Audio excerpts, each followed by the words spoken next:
Ikalawang kabanata. Ang pagdalaw ng mga taong galing sa silangan. Ipinanganak si Jesus sa bayan ng Bethlehem sa lalawigan ng Judea noong si Herodes ang hari. Isang araw dumating sa Jerusalem ang ilang taong dalubhasa galing sa silangan. Nagtanong sila, "Saan ba ipinanganak ang hari ng mga Hudyo? Nakita namin ang kaniyang bituin sa silangan at naparito kami upang sambahin siya." Nang mabalitaan ito ni Herodes, nabagabag siya at pati na rin ang buong Jerusalem. Kaya ipinatawag ni Herodes ang lahat ng namamahalang pari at mga tagapagturo ng kautusan, at tinanong sila kung saan isisilang ang Kristo. Sumagot sila, "Sa Bethlehem na sakop ng Huda, dahil ganito ang isinulat ng propeta. Ikaw Bethlehem sa lupain ng Huda, hindi ka huli sa mga pangunahing bayan ng Huda. Dahil magmumula sa iyo ang isang pinuno na magsisilbing pastol ng mga mamamayan kong Israelita." Nang marinig ito ni Herodes, palihim niyang ipinatawag ang mga taong galing sa silangan at inalam kung kailan talaga nila unang nakita ang bituin. Pagkatapos, pinapunta niya sila sa Bethlehem. Ipinilin niya sa kanila, "Lumakad na kayo at hanaping mabuti ang sanggol. At kapag nakita ninyo, balitaan niyo ako kaagad upang makapunta rin ako at makasamba sa kanya." Pagkatapos nilang marinig ang bilin ng hari, umalis na sila. Habang sila ay naglalakbay, muling lumitaw ang bituin na nakita nila sa silangan, at lubos ang kanilang kagalakan. Nanguna sa kanila ang bituin hanggang makarating sila sa kinaroroonan ng sanggol. Pagpasok nila sa bahay, nakita nila ang sanggol at ang ina nitong si Maria. Lumuhod sila at sumamba sa sanggol. Inilabas din nila at inihandog sa sanggol ang mga dala nilang ginto, insenso, at pabangong mira. Nang pauwi na sila, binalaan sila ng Diyos sa pamamagitan ng isang panaginip na huwag nang bumalik kay Herodes, kaya nag-iba na sila ng daan pauwi. Ang pagtakas patungo sa Ehipto. Nang makaalis na ang mga taong galing sa silangan, nagpakita kay Jose sa panaginip ang isang anghel ng Panginoon. Sinabi ng anghel sa kanya, "Bumangon ka't dalhin ang bata at ang kanyang ina sa Ehipto. Doon muna kayo hanggat hindi ko sinasabing bumalik kayo, dahil hinahanap ni Herodes ang sanggol para patayin." Kaya ng gabi ring iyon, umalis papuntang Ehipto si Jose, kasama ang bata at ang ina nitong si Maria, at nanatili sila roon hanggang sa mamatay si Herodes.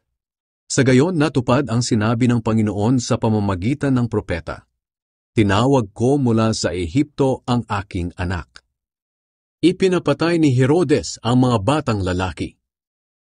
Galit na galit si Herodes na malaman niyang nilinlang siya ng mga taong galing sa silangan. Kaya iniutos niyang patayin ang lahat ng batang lalaki sa Bethlehem at sa mga lugar sa paligid nito, mula 2 taong gulang pababa.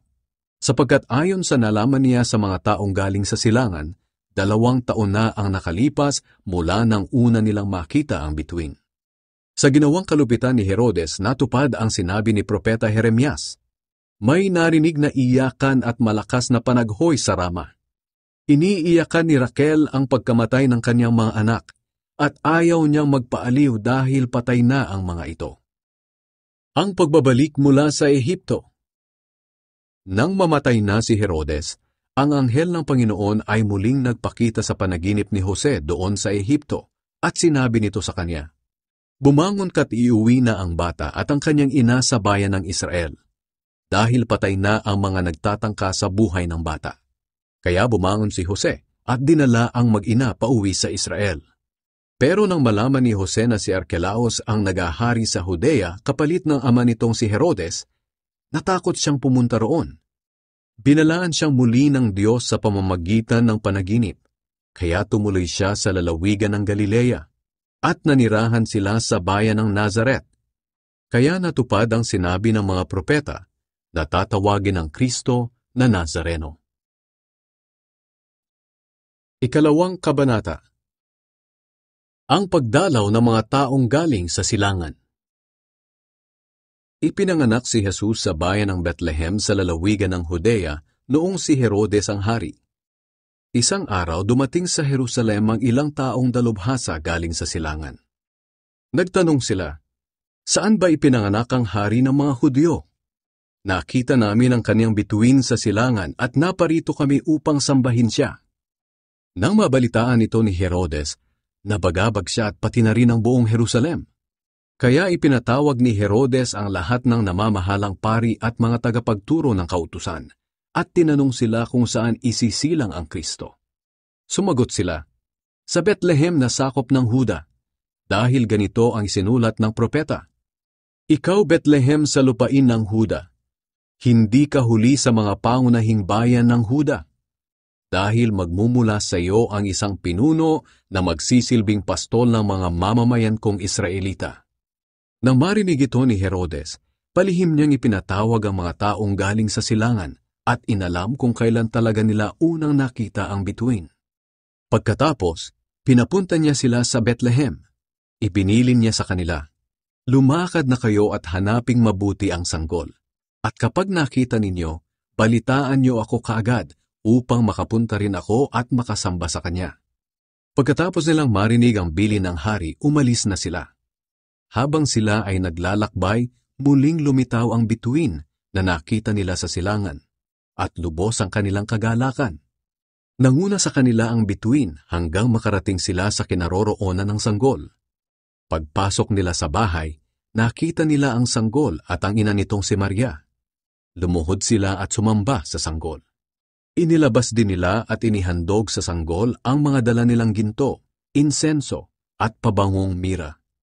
Nang pauwi na sila, binalaan sila ng Diyos sa pamamagitan ng isang panaginip na huwag nang bumalik kay Herodes, kaya nag-iba na sila ng daan pauwi.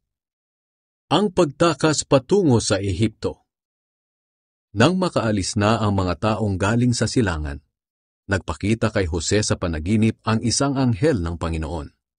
Sinabi ng anghel sa kanya, bumangon ka't dalhin ang bata at ang kanyang ina sa Ehipto. Doon muna kayo hanggat hindi ko sinasabing bumalik kayo, dahil hinahanap ni Herodes ang sanggol para patayin. Kaya nang gabi ring iyon, umalis papuntang Ehipto si Jose, kasama ang bata at ang ina nitong si Maria, at nanatili sila roon hanggang sa mamatay si Herodes. Sa gayon natupad ang sinabi ng Panginoon sa pamamagitan ng propeta, tinawag ko mula sa Ehipto ang aking anak. Ipinapatay ni Herodes ang mga batang lalaki. Galit na galit si Herodes na malaman niyang nilinlang siya ng mga taong galing sa silangan.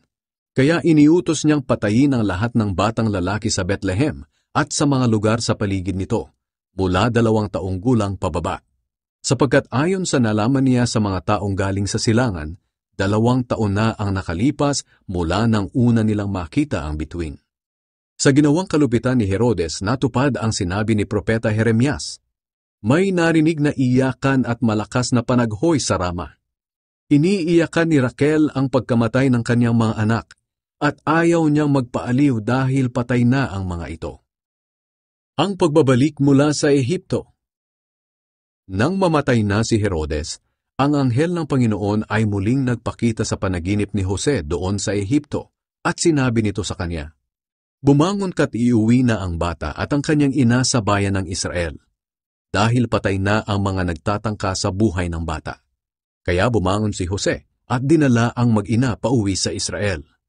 Pero nang malaman ni Jose na si Archelaus ang nagahari sa Judea kapalit ng ama nitong si Herodes, natakot siyang pumunta roon. Binalaan siyang muli ng Diyos sa pamamagitan ng panaginip, kaya tumuloy siya sa lalawigan ng Galilea, at nanirahan sila sa bayan ng Nazaret. Kaya natupad ang sinabi ng mga propeta na tatawagin ng Kristo na Nazareno.